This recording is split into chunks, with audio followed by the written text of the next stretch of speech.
a quien ustedes crucificaron, Dios le hizo Señor y Cristo. Si ellos hubieran creído en Cristo, no lo hubieran crucificado. Lo crucificaron porque pensaron que era un impostor. Si era trabajo del Espíritu Santo, entonces el Espíritu Santo no hizo su trabajo para convencernos. ¿Por qué lo crucificaron? Todo eso tiene detalles, ¿verdad? Y ahorita estamos viendo el filo apologético. El apóstol Pedro entonces les argumenta: ese Jesús que ustedes conocieron como Jesús era el Cristo, ese era el Señor. Eso lo vemos en Hechos, ¿qué? Capítulo 2. Luego, Pablo en muchas ocasiones utilizó la argumentación apologética, por ejemplo, en Atenas, ¿sí? Hechos 17, 16 al 34. También ante el pueblo en Jerusalén, ahí presentó su defensa. Si ustedes leen ahí, inclusive hay en muchas Biblias el encabezado: defensa del apóstol Pablo ante los judíos. Él presentó ahí su defensa, y eso está en Hechos 22, ahí donde les habla, le refiere la forma de su conversión, cómo es que él creyó. Luego, Pablo en sus epístolas usa mucha apologética. Casi en todos argumenta. Ok, defiende la fe cristiana de los incrédulos, de los que creían, de los epicúreos, la filosofía epicúrea. Él defiende la fe de todos los ángulos que se la presentan, que le presentan contra. Él defiende con argumentos.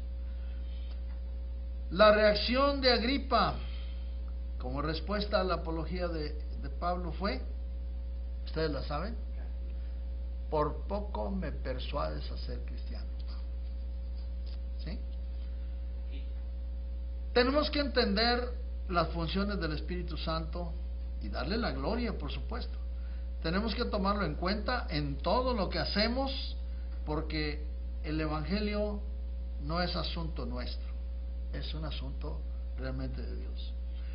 Nosotros somos nada más colaboradores con Él, pero nosotros no debemos abandonar la defensa antes o ante los que demandan razón de lo que nosotros creemos. Eso lo tenemos en 1 de Pedro 3:15. Eso no lo olviden, ahí está. Dice claramente que estemos preparados para presentar defensa ante los que demanden razón de nuestra esperanza. ¿Ok?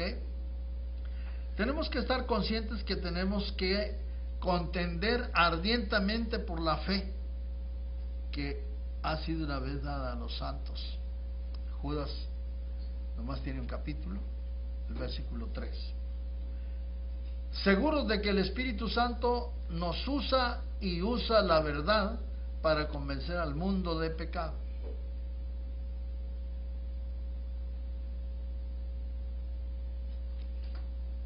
Dijo Cristo que el Espíritu Santo vendría y convencería al mundo del pecado, pero mandó a predicar a sus apóstoles y dijo que el Espíritu Santo les enseñaría y les guiaría a toda verdad. ¿Ok? Entonces tenemos que entender bien la combinación. Ahorita vemos algo más de eso.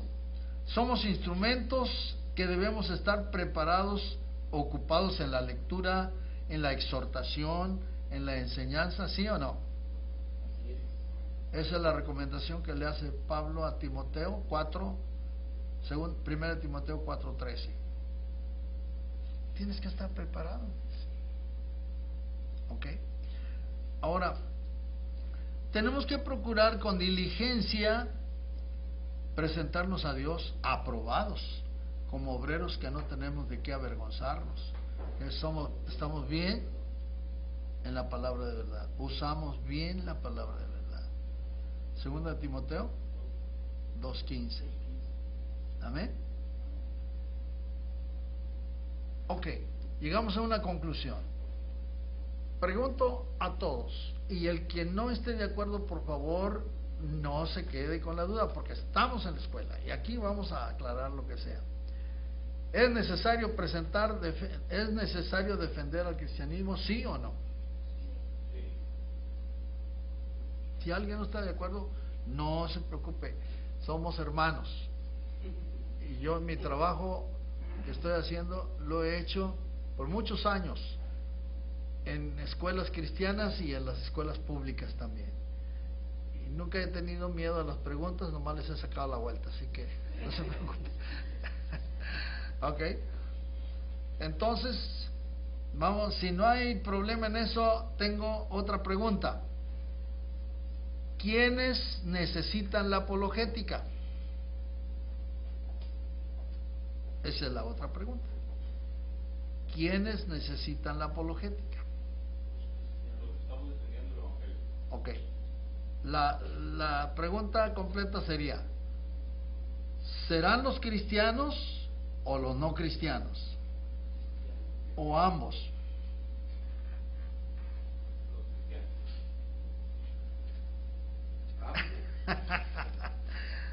Pregunta otra vez: ¿quiénes necesitan la apologética? A lo mejor es ambigua la pregunta, ¿verdad? Puede ser ambigua, puede ser, bueno, la necesitamos nosotros para defender, o la necesitan aquellos que necesitan defensa, porque la palabra apologética significa defensa verbal. ¿Ok? Entonces, ¿quiénes necesitan esa defensa verbal? ¿Los cristianos o los no cristianos? ¿O ambos? Ambos. ¿Sí? Ok, vamos entonces a seguir esto un poquito. Fíjese bien, ¿eh? ¿Qué fue? Porque, bueno, es defensa verbal nada más. Sí, la apologética se puede definir simplemente como defensa verbal, ya sea oral o escrita, ¿sí? Eso ya quedamos, ¿verdad? Pero ¿quiénes la necesitan?